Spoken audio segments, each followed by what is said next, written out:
problems began to emerge, especially in higher education sector. When one problem is solved, the other one is emerging. Actually, as far as universities are concerned, the highest policy making bodies are Senate, Syndicate and academic councils. Till the end of 1980s, these bodies were handled by eminent researchers and academicians. But now everything has changed. Politicians have emerged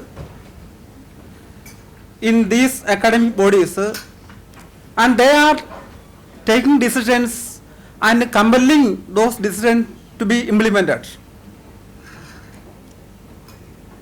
I think this might have led to deterioration in the quality of higher education.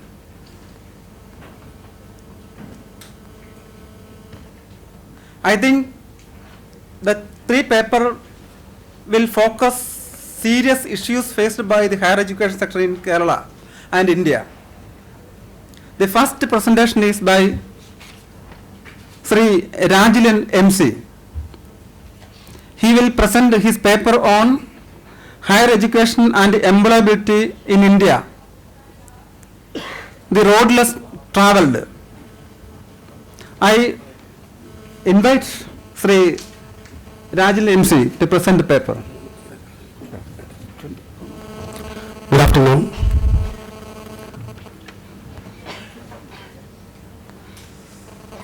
When a person is there in the college for the first year, usually all colleges conduct orientation programs. And I got a lot of opportunity to interact with the students of the first years, both in arts and science colleges and professional colleges. They used to share their expectations about their future plans, their dreams, aspirations, so on. But when they are leaving the college at the third year, as far as a degree student is concerned, whenever I used to meet them, I feel surprised. Majority of them felt dejected. And even the first session of their life, when starting the college, when we are comparing it with the last session, they are in a dilemma. Not all, but majority. I began to think about this one. Why this happened so? As far as our technical sessions are concerned, we know hundreds of programs are there and the colleges are packed with programs implemented by both state and central governments. Still, something is there which is not helping our students to get employment in greater level. So I would like to make a study on this one. Various factors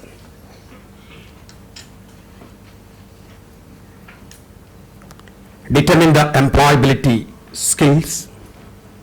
This is one of the things that we are going to discuss within a short span of time. Need for effective utilization in the context of restructuring higher education in comparison with advanced nations.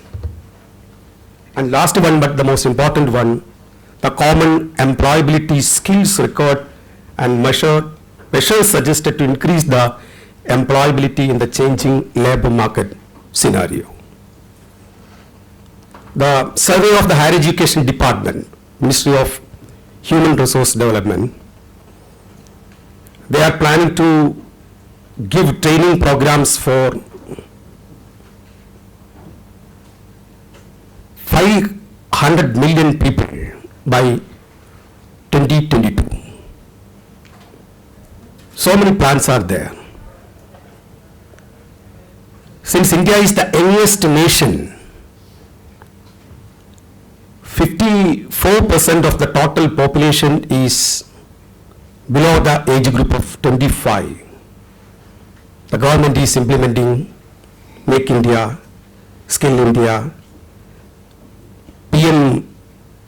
PMKVY, Prime Minister's Kaushal Vikas Yojana, RUSA, ASAP, etc.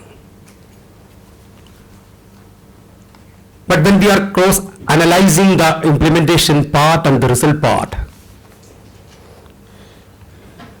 we are again in doubt whether the education, what is education, or the objective of education suggested by the Indian Education Commission in 1964 is, which is famously known as Kothari Commission, is whether we were able to reach anywhere near it.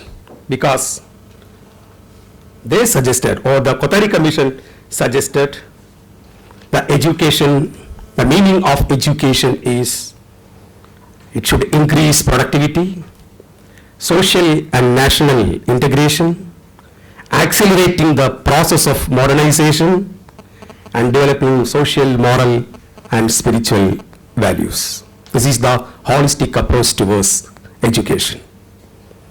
Among them, increasing productivity is related with the topic that we are going to discuss. It does not mean that that is the only one objective of education.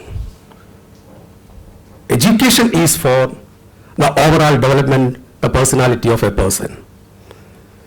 But in some way we are missing the links and we are losing the target and we can't go with a specific goals.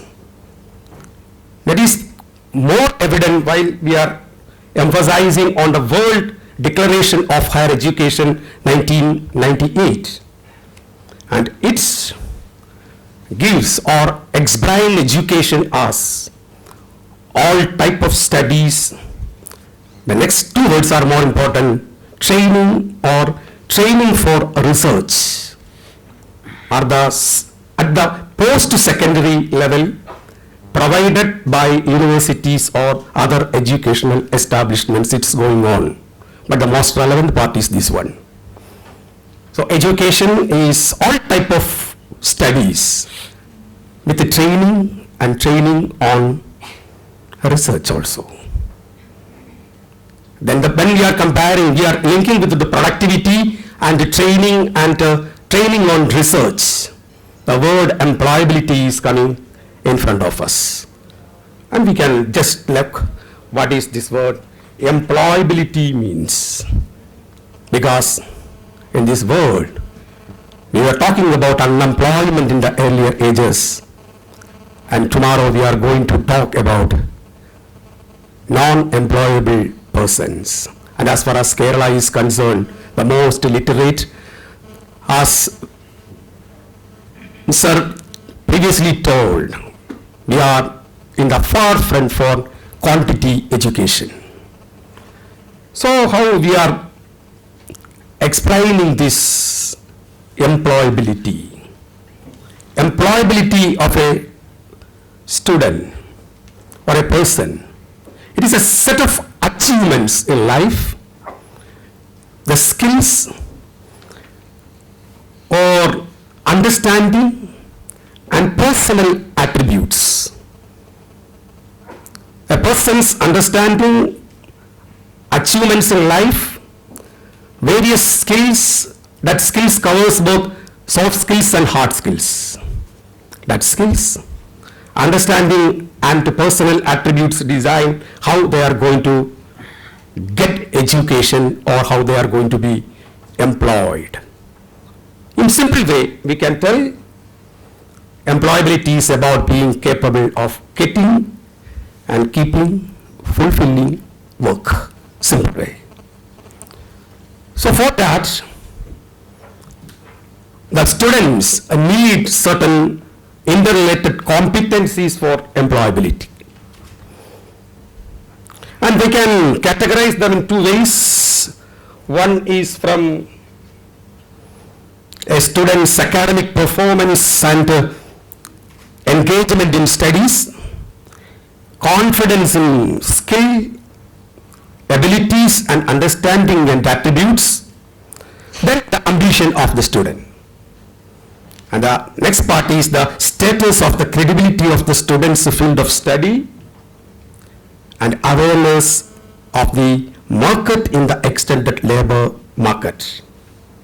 More than that, the perception of the state of the external labor market, perception of the strength of the university, the external labor market's demand for the people in the student's subject field. These are the interrelated components as far as employability is concerned. And for that, what we can do? Skill formation and practice in international perspective.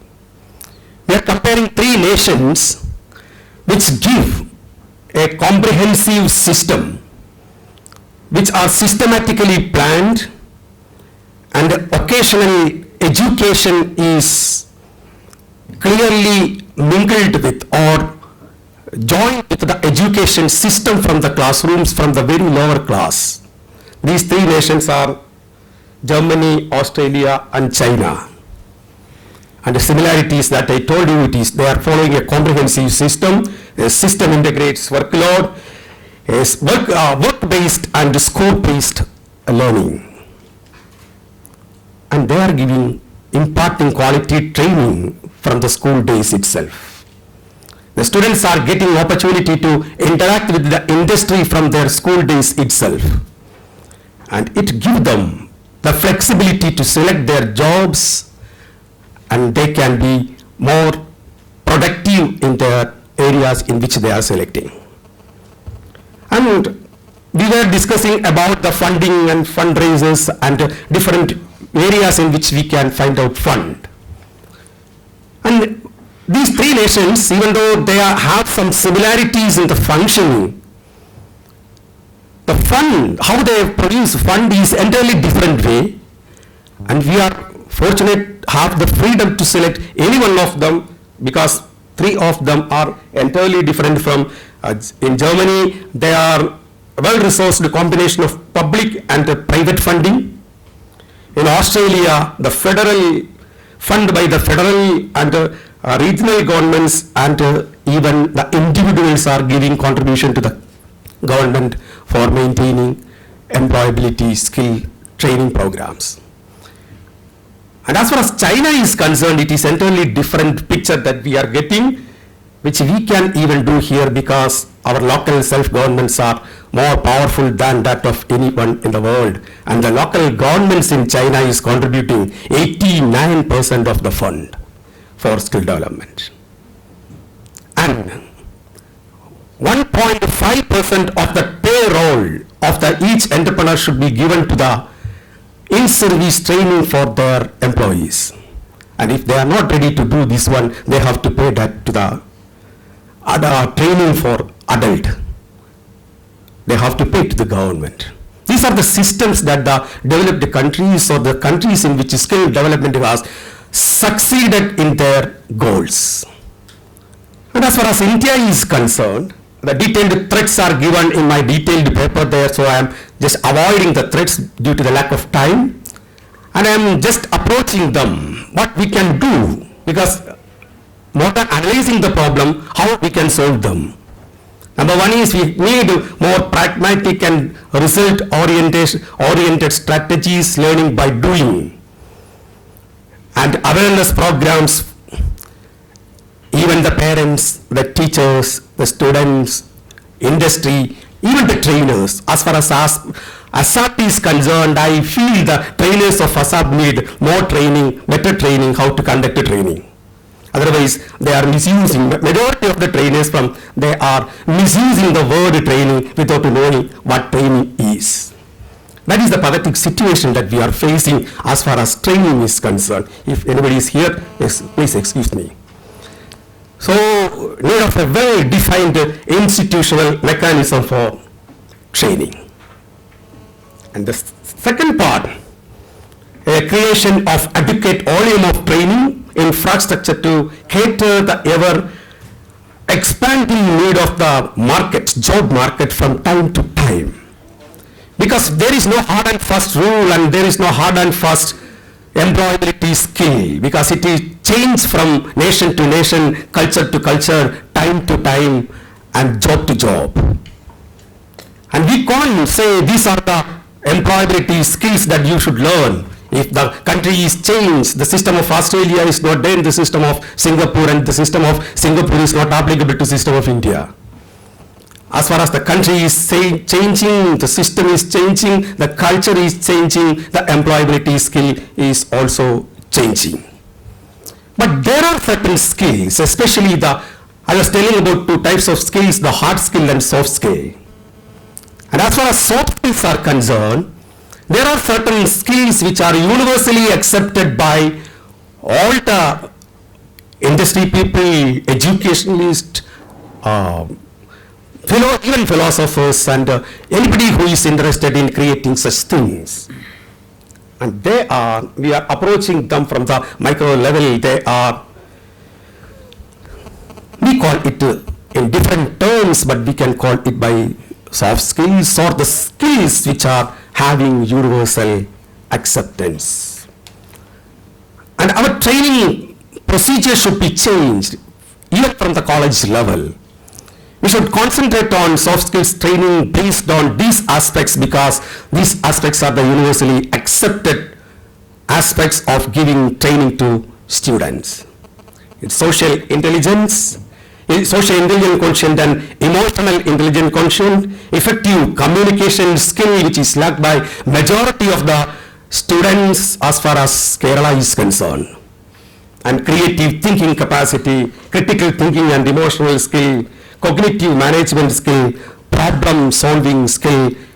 We are very poor in it. That is why the rate of committing suicide is alarmingly increasing in our state, especially in from the educated young youth. More than that, it's continuous professional and ethical responsibility, lifelong learning, which is the part of any person's skill to be developed, and adaptive thinking and adaptability, cross-cultural competency as a team player, which also our students of Kerala is very lagging far behind. We are individually great players, but as far as team building is concerned, we are lagging behind. And self-awareness, introspection, interpersonal relations, and negotiation skill. All these aspects can be crisped or focused in such a way, core areas to be identified. The core areas, considering all the factors which I told you previously, we are coming to the towards the end. We are focusing on 5 factors. If our students of higher education are concentrating on these 5 areas, and if we are giving training on them for focusing on these 5 areas, it is sure it is going to be, we are going to get better result than that we are getting now. Number 1 is linguistic proficiency, language skill, and soft skill learning. The soft skill I explained in detail previous slide. And association, the association with the national level competitions, the association with the institutions which are doing social service, the associations with the commitment towards or committing with a social relevant commitment, they are doing social research. And the students are supposed to have such associations with these kind of organizations, which will elaborate their different types of soft skill which are universally accepted, other than reading the books prescribed syllabus only. and their participation in projects work in the industry and even the research paper presentations like this one. If a student is getting an opportunity to present a paper, research paper like this one, such in front of a team of scholars, especially their critical thinking, their communication skill, and their creativity and everything is going to be, even their confidence level is going to be increased. So the participation is very important. And we should make an evaluation. We are implementing lot of programs after programs. But what evaluation that we are doing? We are supposed to do the evaluation on the development of education from sector to sector. We have to evaluate whether the periodical visions reviews should be conducted on whether we are achieving these visions. And if we are evaluating things should be modified. Then only we can correct the measures. Then only we can go ahead. Friends, if we are doing this one, I'm sure we can bridge the gap, because it is not so difficult. It is not so as far as we are concerned, if you are the integration of skill development programs along with the existing curricular activities will help the effective utilization of India's human capital. And what we have to do is, we have to give importance to a three-tier structure: government, private, and non-government organizations, also to bridge the gap between unemployment and unemployability. Hope I have convinced you with my presentation. Thank you very much for your patient hearing. Thanks a lot. Thank you, Rajan, for your nice presentation. It was highly enlightening, highly thought-provoking. I think that we can have a brief discussion after all presentations are over. Next presentation is by Sajida P. She is a research scholar from KUSAT. She will speak on gender dimension and influence of migration in higher education and employment in Kerala. I invite Sajida. Respected Chair and the dignitaries on the dais and off the dais, very good afternoon to all of you. My topic of presentation is a gender dimension and influence of migration on the higher education and employment sector in Kerala. The contents like introduction, higher education and enrollment, employment, I'm considering the unemployment rate, and the migration also student migration and also labor migration, higher education among migrants, and also conclusion and suggestion. Introduction. As an indicator of Human Development Index, education plays a crucial role in the development of every economy. The Kerala, a tiny state in India, is known for its human development with the low per capita income. The development achieved in the education sector of the state is very high compared to other Indian states. Studies have identified migration is the most important factor behind the development of Kerala model. All of we know. As a remittance-driven economy, Kerala's major share of remittance spent in service sector, especially education and health. Even though the Kerala reduced regional and gender gaps in elementary education, the researchers questioned the paradox of high female unemployment rate with high education status. So here tried to analyze the gender dimension to the higher education and unemployment and the relation of migration to the higher education in the present scenario. Higher education. The investment in the higher education by considering quality of education can boost economic growth and equity. The increased enrollment in the higher education is an indicator of development, and higher education produces the responsible workforce in the economy. So we are considering here the enrollment in the higher education a gender dimension. Enrollment in Arts and Science College. We can see from the table that from 1990 to 2014, the enrollment data shows that around 70% of the students are for the degree and the postgraduate degree also girls. It is not, I think it is not favorable to girls but is unfavorable to boys. And like that, enrollment in the technical education from 2008 to 2015, we can see that the girls enrolled in the engineering college shows a different trend. The girls constitute only 40% of the graduate courses, but in the postgraduate course, girls are constitute 50%. The interesting thing that the enrollment of girls is increasing year by year, and enrollment in the polytechnic from 2008 to 2015 data shows that the enrollment of girls is increased. It was 19.66 in 2008. It increased to 36%. And most of the students are going for higher education for attaining white-collar jobs. So the next to enrollment, we should analyze the employment pattern of these highly educated students. We can analyze the unemployment rate of Kerala. The unemployment rate of total unemployment rate and also the male and female unemployment rate is very high in Kerala. The female unemployment rate is also increasing trend. So here the problem is that the highest educated state have highest unemployment. This crucial rate of unemployment compels the educated youth to migrate to other cities and also to other countries. Student migration.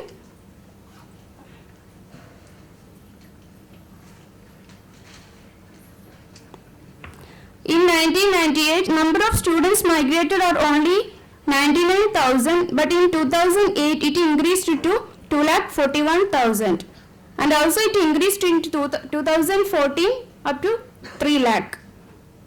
The only change occurred in the student migration is earlier time migration is after 12th standard, but it now is after the graduation. The migration in Kerala is always a male dominant factor. Number of girls migrated for higher education are 39% of the total migrants, total student migrants. And the next is higher education status of migrants.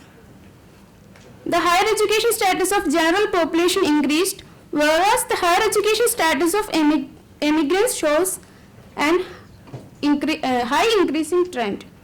The proportion of graduate in the general population was 10.3 in 2008 and increased to 10.4 in 2014, but the immigrants who have graduation have and above are 20% in 2008, but it increased to 25.3% in 2014.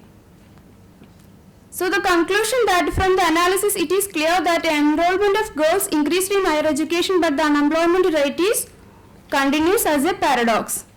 In 1999, Matthew argued that the female unemployment rate is higher than the male counterparts even though they got higher education. Even after 15 years of his publication, the situation continues. As we know, the Kerala social development is because of the migration remittance, and the remittance also calls for further migration of students and job seekers. Like that, migration remittance goes to social development because of huge investment in the education, and it also goes to higher education status. But after the higher education, we can see that no employment can attain based on their qualification. So like that, we can see that in the engineering qualified students, they have getting low wage rate, so they are trying to migrate to other cities of India or other places of the world. And the migrated students again, migrated students are also leaving the country for better employment. These migrants send their income and the remittance to country. Then they invest again in the service sector like education and health. This process continues.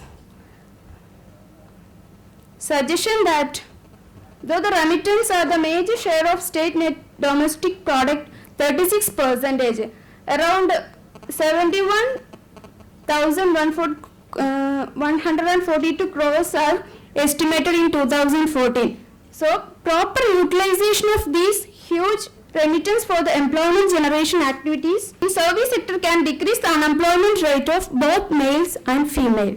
One thing is that the banks are providing loan for agriculture at 4% interest rate, where most of the youth are seeking jobs in the tertiary sector. So this policy should be revised. In short, the social development with economic development by considering gender development only can attain sustainable development. Okay, thank you.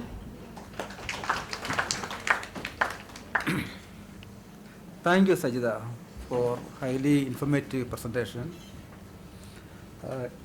Next presentation is by Himanshu Tripathi. He is a research scholar from Alagappa University, Tamil Nadu.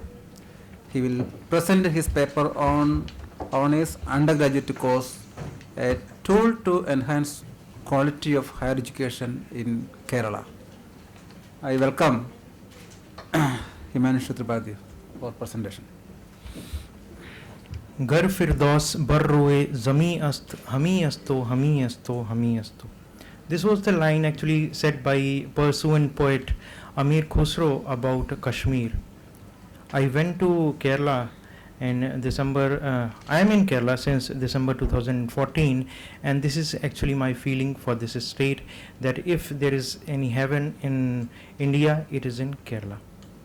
I am Himanshu Tripathi, research scholar in education from Alagappa University, Karyakudi. First of all, I am very much thankful to Dr. Salim, who has given me the opportunity to present my paper, and I am very much thankful to him. Actually, he guided me to how to write a quality research paper. I am emphasizing upon this word quality. Kerala is a state which is full of natural splendor. It has a unique culture, tradition, and it is very enriched in human capital. The only need is to channelize these resources in an efficient manner to meet our unlimited demand, and that is what economics says. So I said you about quality. So many steps have been taken across the India to enhance quality in higher education. Many commissions have been constituted, and this has been emphasized in most of the 5-year plans also. Currently we are under 12th 5-year plan. The advisory remark from my side about these commissions is that we have pay commission in every 10 years.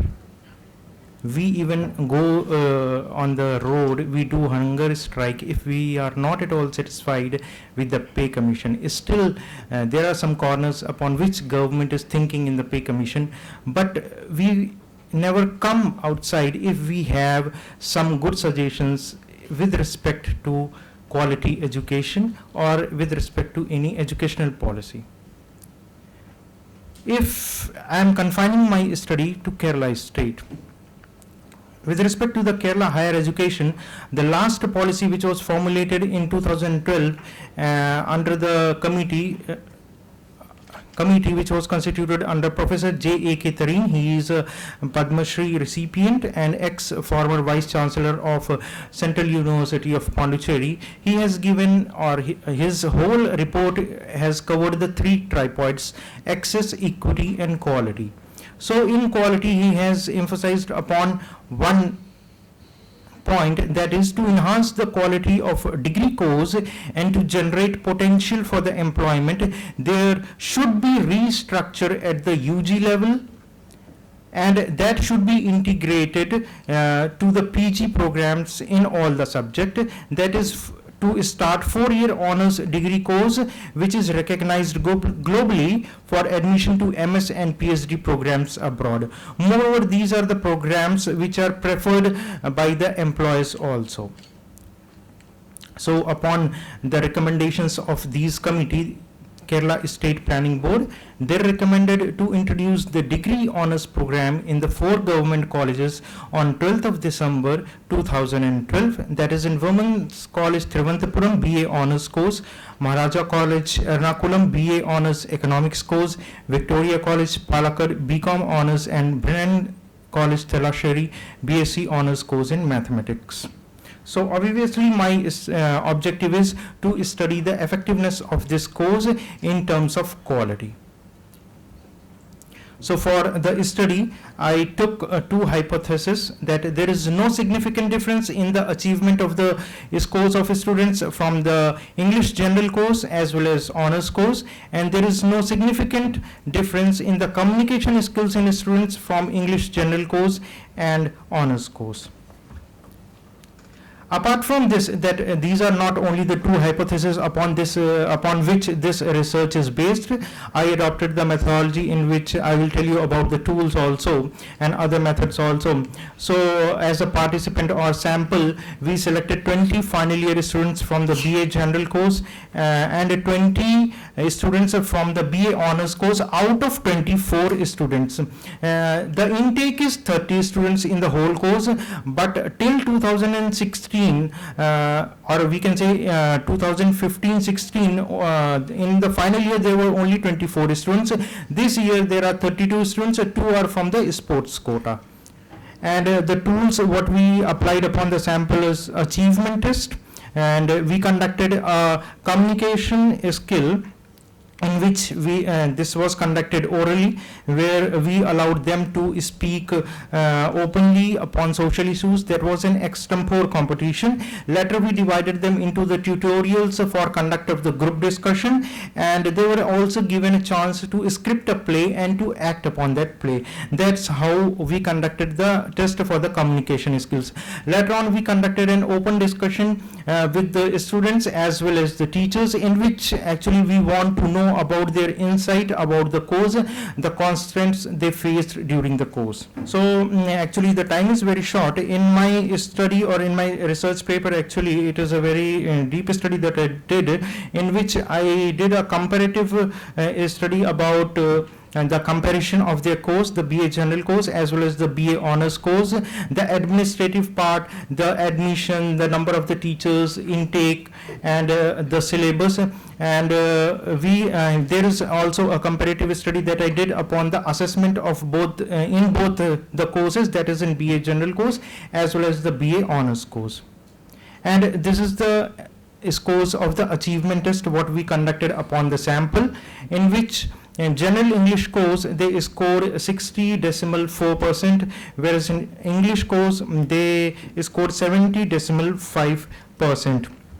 And you will be surprised to see that in English honors course above 70% there were 45% of the students, and the lot which is more in English general course is 51 to 70%, which is 65%. And there was only one student from the BA English honors course who scored less than 50% of the marks.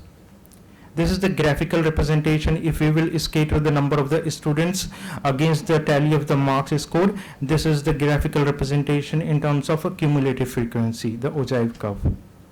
So on the basis of the achievement test what we conducted, we can conclude our hypothesis. The first one, that there is no significant difference in the achievement course of students from English general course and English honors course.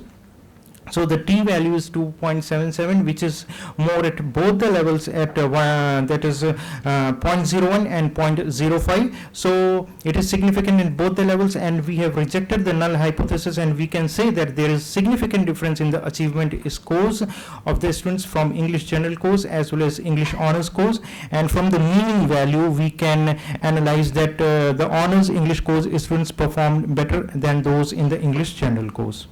And as far as the hypothesis 2 is concerned, we can analyze that with the t value in communication skills, we conducted that test. I told you that the test comprises of the verbal questions, non-verbal questions, the extempore, the group discussion. T value comes out to be 1.90, which is less at 0.01 as well as 0.05 level. So we accepted the null hypothesis, and we can conclude that both the groups at this level, that is the communication skill, they are at par. There is no significant difference between both the groups, and we will discuss about the reason why they are at par as far as the communication skills is concerned. So an open discussion was conducted with the students as well as teachers, in which students told me that this was their own decision to opt for this course, although their parents opposed it, because in their opinion it is far better to opt for the conventional course if they want to have an employment in the Kerala state. And students were of the opinion that through this course they can develop enough proficiency in the subject, and if they will have enough proficiency in the subject, they can even apply for scholarships abroad also. Whereas the general course students, they were of the opinion to merely pass the examination and to gain more score or more percentage in the final examination. The honors students were totally satisfied by the faculty. There are a total 19 faculty at Women's College Thiruvananthapuram who are teaching this honors course. The faculty is common to both, that is 12 are the permanent faculty and 7 is the guest faculty. The only thing that they complained me about that they do not have a study material to read upon. They neither the state has provided nor the university or college has provided. They only have to rely upon the summaries which is available on the Google. And teachers, about the teachers, there was a mixed opinion about the teachers. Some of them opposed the course because in their opinion it is actually creating a group within a group. It is actually creating a group within a group which can consider themselves as a superior group than the other group. So somewhere it is creating a complexity, complexion in them, and complexity feeling in them. And they complained me about the lack of the study material, which is common in both complaint from the student as well as from the teachers. There is orientation and lack in orientation and training program, inclusion of only a single drama in the course. Though it has been included as a practical course, they complain that there is only a single drama in the final semester. So, and there is non-availability of theatre in the time to perform the drama, insufficient time for the overburdened course, and tougher evaluation system, non-availability of the prescribed books, number of the classrooms, admission problem with respect to aptitude. The admission procedure is like this, that it is based on merit. So you cannot test the aptitude of a student whether he is interested in English literature or not. So someone who has scored at +2 level more marks than a person who is really interested in pursuing this course, if he will get an admission or she will get an admission in this course, further during the course of the study, he or she will be responsible for degrading the quality of the course. So syllabus is overloaded. Actually syllabus has everything in it. Yes, syllabus has everything in it. Actually literature about Kerala, about British literature, European literature, Australian, Canadian, African, Caribbean, as well as the Latin American literature.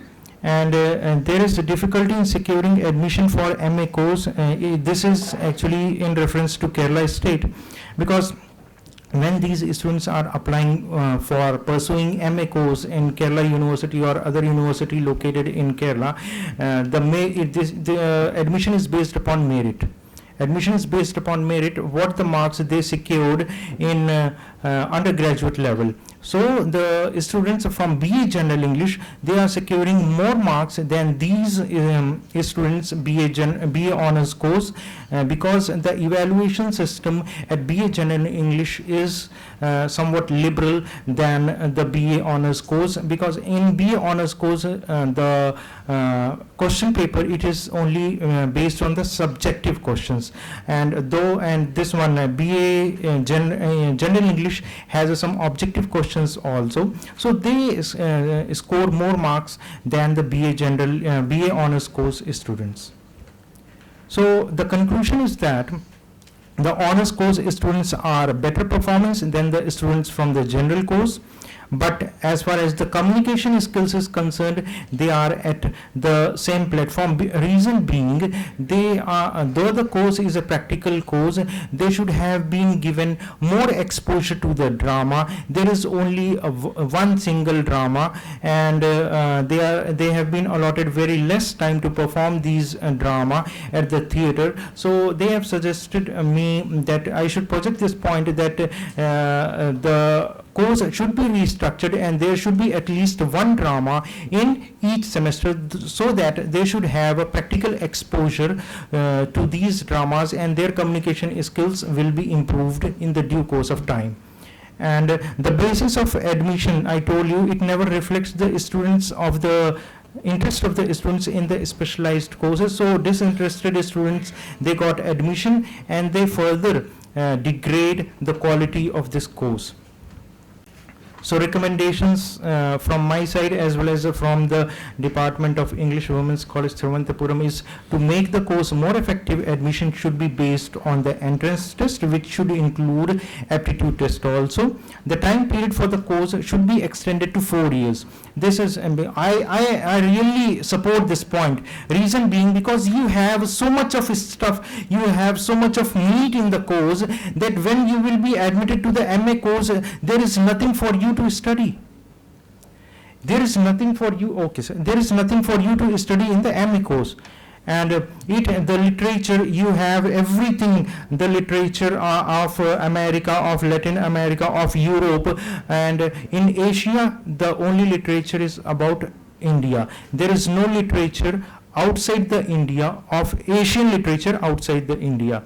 So ease in accessibility of the books and more classrooms. I came to know that the funds have been sanctioned for the infrastructure of the classrooms. Paper needs to be restructured and more emphasis should be given upon the practical part.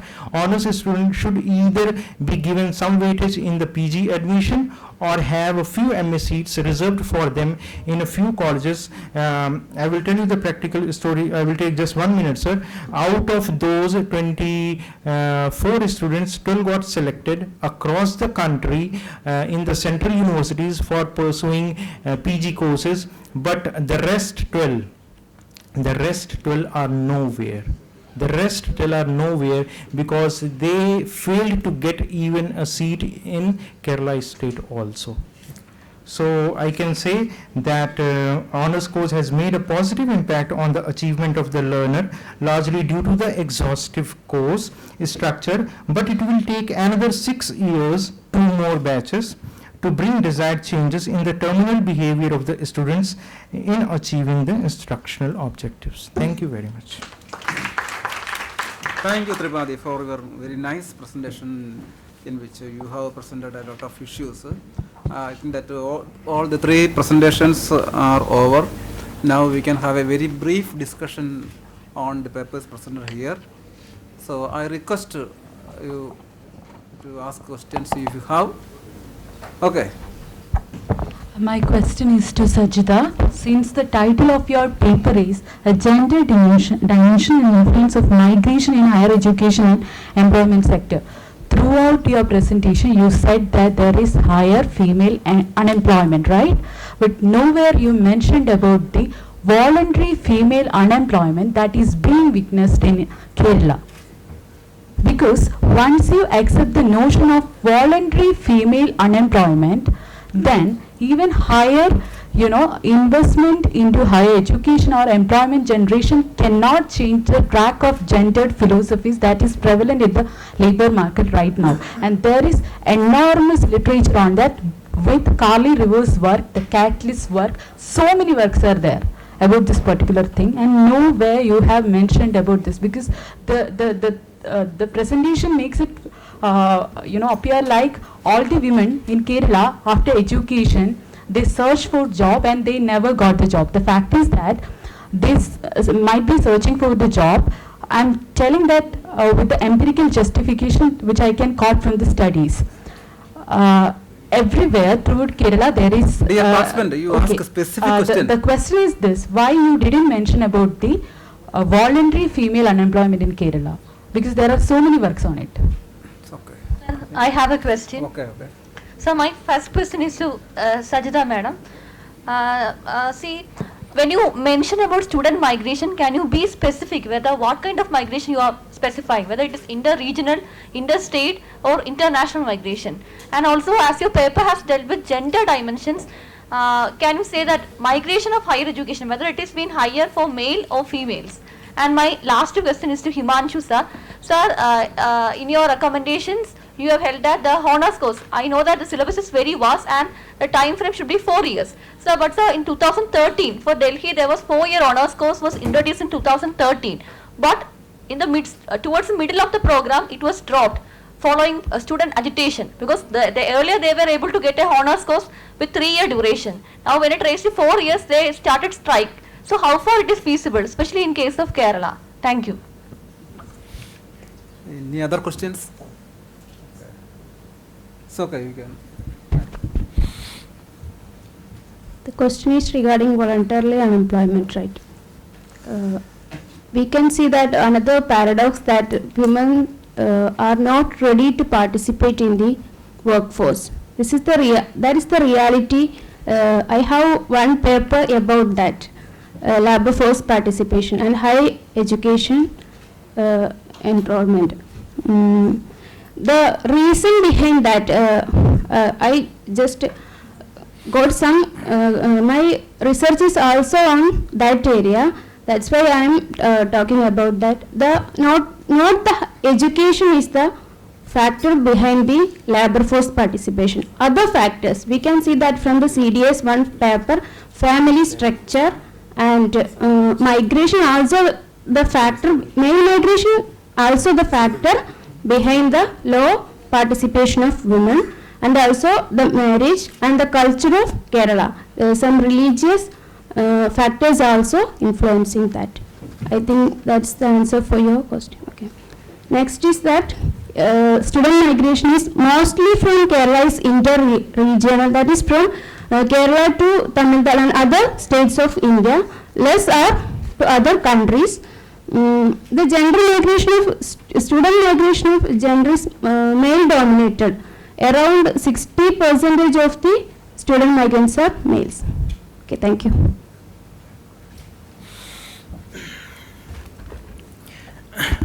Yes, I will reply about your question. About except these courses, if I know Kerala very well, that one course is running in MG course, and that is BA LLB integrated course. Anybody from MG University, if I am correct or not?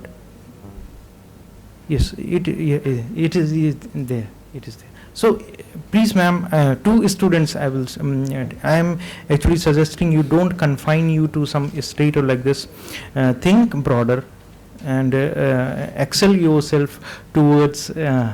Think broader, have some cognition in yourself, because these things, BA honors course is of no value for if it is in my opinion, because once you after BA honors, what will you do? Definitely you will opt for PG course. But everything you read in these courses now, PG course, if in Kerala University there is no MA honors course, then where will you go now? So there is no need either to pursue that course, BA honors course, or you should have an option that in MA there is MA honors course. So there, I am in support of this one, that there should be, like other universities have adopted this pattern of a 4 years integrated course. It should be there in these universities also. And it is Fine. adopted across the India, not only in India. Thank you. The session is going to conclude. I personally thank all the three scholars. Next validity session is to start immediately. I invite Suha AM for proposing vote of thanks. Honorable Chair, respected dignitaries and most valued invited guests, and my dear friends. Good afternoon to one and all. This was the researcher session on the higher education in India and Kerala. It was indeed an very enlightening and highlighting various aspects of the higher education in India and Kerala. And it was a great opportunity for us to understand more about the topic. It was my privilege to propose the vote of thanks for this occasion. I, on the behalf of the Indian University Center for the Alternative Economics and the entire team of Department of Economics, I wish to extend my heartfelt gratitude to all. First of all, I would like to thank our chair of the session, Dr. Iki Prasad, Department of Economics, University of Kerala, for sharing his valuable findings and opinion. Thank you, sir. I would like to thank Mr. Rajlan MC, Honorable Chairman, Research Academy for Creative Excellence, Trivandrum. He made a wonderful speech on higher education and employability in India, the road less traveled. He emphasized the need for developing a sound infrastructure for imparting skills like linguistic proficiency, soft skills, teamwork, critical thinking, etc. to meet the demand of the dynamic labor market.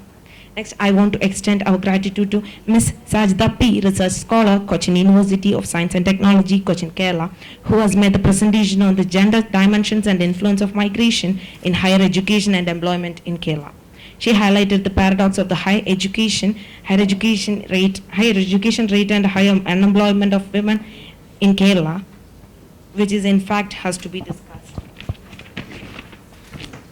Next, I would like to extend our sincere thanks to Mr. Himanshu Tripathi, Research Scholar, Alkappa University, Tamil Nadu, who made the presentation of the Honors Undergraduate course, a tool to enhance quality of higher education in Kerala. Finally, I would like to thank all the faculties of Department of Economics and Research Scholars, MPhil and PG students and all. Thank you.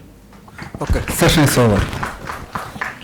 Tea is being served outside the lobby. I request all of you to join us for tea and be back in 10 minutes. Sharp after 10 minutes, we'll begin our valedictory session. Thank you.